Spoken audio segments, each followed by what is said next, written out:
Nós vamos fazer contato com o cientista político da Faculdade de Ciências Sociais da PUC de Campinas, Vitor Barleta. Bom dia, Vitor.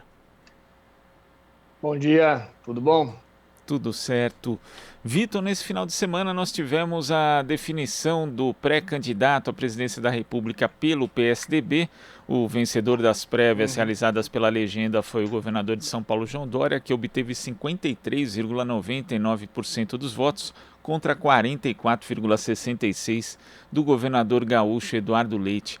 Como é que você viu todo esse processo que envolveu as prévias do partido e também a vitória do governador de São Paulo? Olha, eu acho que revela o cenário de uma crise interna no PSDB que se arrasta já tem algum tempo, né? A gente tem, quem acompanha essas coisas já percebeu que o partido ele perdeu, perdeu a identidade que ele podia ter antes, né?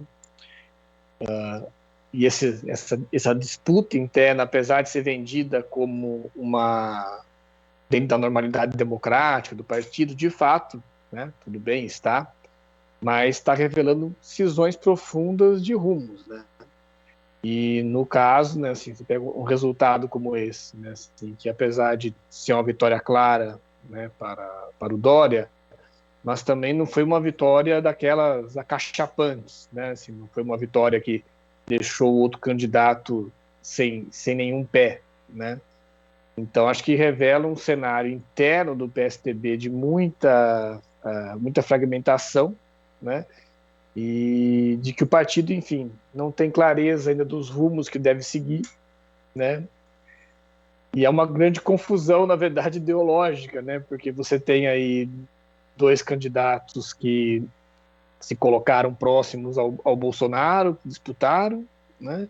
Mais um, que é o caso do Dória, que até esteve na frente aí de algum conflito com o governo federal, o outro ainda menos, enfim, né? Eu acho que em termos de você dizer que se resolveu alguma coisa dentro do partido, eu acho que nós estamos longe disso. Agora, existe aí a questão do comportamento da postura do governador de São Paulo, João Dória. Quando a gente volta um pouquinho no tempo e lembra das prévias que foram feitas ali para definir o candidato à prefeitura de São Paulo em 2016, né? Ali o Dória acabou vencendo, mas logo na sequência o seu concorrente, que era o André Matarazzo, um dos quadros fundadores, inclusive, do PSDB, acabou saindo da legenda acusando o Dória de compra de votos, transporte de eleitores, constrangimento de pessoas, uso da máquina pública. Houve insinuações nesse sentido também nessas prévias. Nesse meio tempo, o João Dória chegou a brigar com o Alberto Goldman, né, o falecido ex-governador de São Paulo aqui, que era vice-presidente nacional, chamou ele de fracassado, improdutivo. Enfim, ele tem muitas rusgas, né? E vai deixando um rastro Uhum. de segregação na prática. Você acha que essa vitória pode, né? Você já falou que o partido está cindido, mas essa vitória pode aprofundar ainda mais essa cisão dentro da legenda? Eu acredito que sim. Eu acho que o partido está num momento aqueles pontos de determinantes, né? E, o, e com candidatos com, vejam bem, com candidatos com posturas diferentes com relação a algumas coisas, tá? Não quer dizer que em termos de projeto econômico, político, eles sejam muito diferentes, né? Existe uma diferença outra que nós estamos discutindo aqui, né? Então, mas a vitória do Dória, o estilo do Dória de fazer política, né? Ele não vai, ele não promove essa unidade, né? Ele não tem esse viés articulador no sentido de agregar. Se houver, claro que sempre pode acontecer acordos políticos, as coisas podem se resolver internamente de diversas maneiras, mas a rusga permanece ali, né? Nós vemos, por exemplo, a situação do ex-governador Alckmin, né, e tudo que está acontecendo ao redor dele nesse momento, né? O próprio Dória começando a acenar novamente para o Alckmin, né? Enfim, isso é significativo, né? Então, eu acho que a gente não estamos vendo o fim dessa questão, no sentido de acabar esses problemas, nós estamos vendo essa questão interna do partido tomar outro caminho, né? Tomar o caminho de, enfim, eventualmente até novas cisões, né? E ali nas prévias, né, logo após o resultado, o governador de São Paulo também tentou fazer acenos. No dia seguinte, deu uma entrevista dizendo que tem boas relações com o Sérgio Moro e começou-se até a aventar a possibilidade de uma aliança entre os dois. Mas você acha que faz sentido isso? O que cada um teria a ganhar, por exemplo, numa chapa única? Olha, o que é complicado, assim, em política é complicado dizer o que faz sentido nesse, né, quando você está pensando em alianças que estão tentando ganhar uma disputa nacional, né? O, o Sérgio Moro ele tem algumas vantagens, né, assim, em termos nacionais que o Dória não tem, né? O Sérgio Moro tem uma visibilidade maior, ele é mais conhecido, né, no país, né, nesse sentido. O Dória tem um poder regional grande em São Paulo, né, assim, é muito conhecido no estado, governador e tal. Mas em termos nacionais, né, a projeção do Moro certamente é maior, né, pela visibilidade da Lava Jato e tudo mais. Uma união entre ambos, veja, pode não ser completamente absurdo dependendo do que se costurar, né? Eu acho que existem mais, como eu falei, acho que existem mais afinidades nesse campo entre os candidatos do que contradições, né? E entre o Sérgio Moro e o Dória, eu acho que isso é mais verdadeiro ainda. Assim, acho que estivéssemos falando de um candidato mais próximo ao espectro de uma extrema-direita, né, realmente extremado, a gente poderia imaginar maiores problemas. Mas o Sérgio Moro está tentando se vender ali dentro de um espectro de direita, né? Mas uma direita que dialoga facilmente com esses setores do PSDB que o Dória representa, né? Então, assim, é uma possibilidade? Né?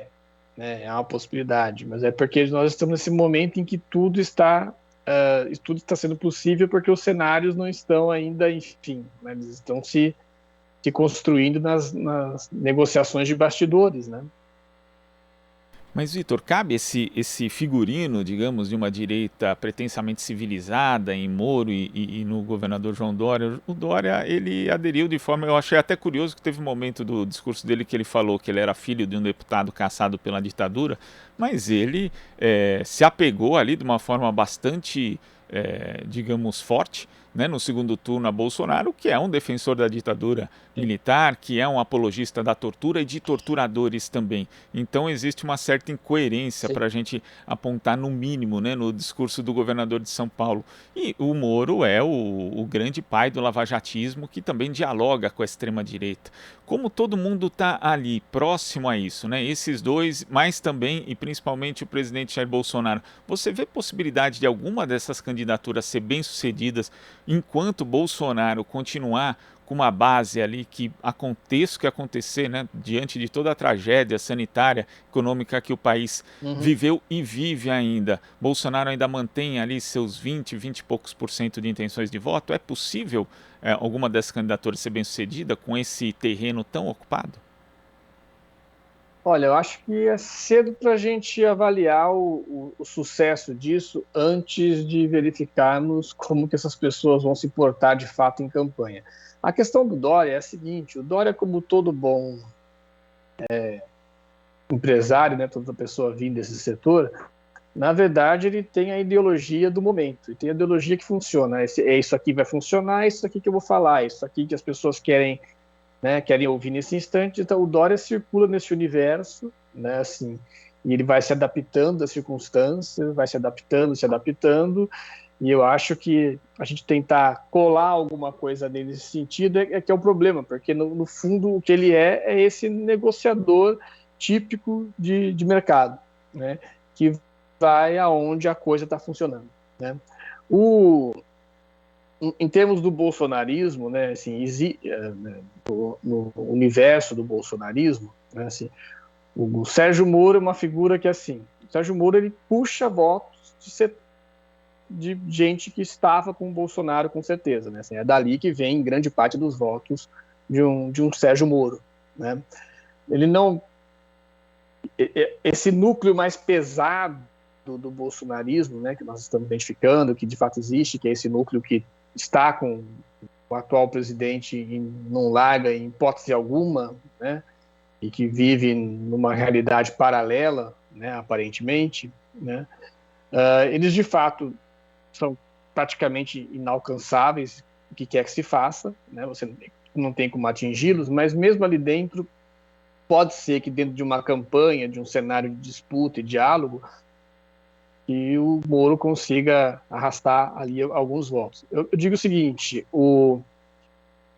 se vai ganhar, se vai conseguir passar, né, o poder eleitoral do Bolsonaro, né, uma candidatura, né, nesse espectro, Sérgio Moro, Dória, se vai ter esse potencial todo, realmente é uma incógnita e é talvez até dentro dos números que nós temos hoje, né, um tanto quanto duvidoso, né? Porém, a gente está há um ano, né, do processo eleitoral, né, e mesmo da campanha mais pesada nas mídias, né? E muita coisa pode acontecer até lá, né, assim, de todos os sentidos, né? Então, acho que, na verdade, acho que esse que é o grande problema, né? Assim, a gente tem indivíduos, pessoas que estão chegando para a disputa eleitoral, pensando aqui, somente nesse universo ideológico, né? Que chegam, apesar das diferenças de intenção de voto que tem entre eles, né? Mas que estão chegando juntos ali, ou seja, com potencial de eventualmente acabarem crescendo, enfim, roubando voto uns dos outros em função do que seja a campanha de divulgação que eles vão conseguir fazer, né? Então, eu acho que é mais uma expressão do cenário polarizado e fragmentado em que o eleitorado brasileiro se encontra já tem há um bom tempo, né? E isso tem se expressado muito claramente nessas pesquisas, né? Você tem aglutinações ideológicas muito claras na intenção de voto, né? A grande dificuldade está sendo, né, para qualquer candidato, no caso, está sendo você convencer e atrair eleitores que se afastaram, né, da decisão política, né, os neutros, os nulos, os brancos, abstenções, né, fazê-los participar para fazer a diferença. Então a gente tem esse tipo de coisa acontecendo também, né?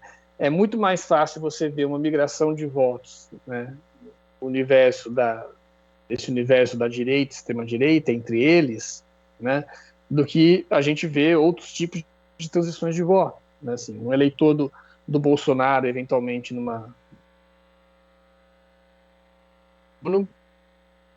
migra mais facilmente para o Sérgio Moro e vice-versa, né?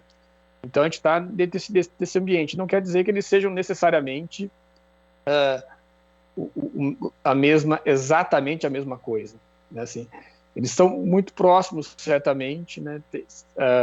Estão ali, enfim, tratando com os mesmos perigos para a democracia, né? Mas a percepção do eleitorado é que existe diferença entre eles, né? E é isso que vai importar no final. E a gente vai continuar acompanhando os próximos passos dessa eleição aí que já se antecipa, né? Vitor, muito Sim. obrigado pela sua participação aqui no Jornal Brasil Atual e até a próxima. Até mais, bom dia. Bom dia. Conversamos aqui com o cientista político da Faculdade de Ciências Sociais da PUC de Campinas, Vitor Baleta. Você está ouvindo Jornal Brasil Atual. As notícias que os outros não dão.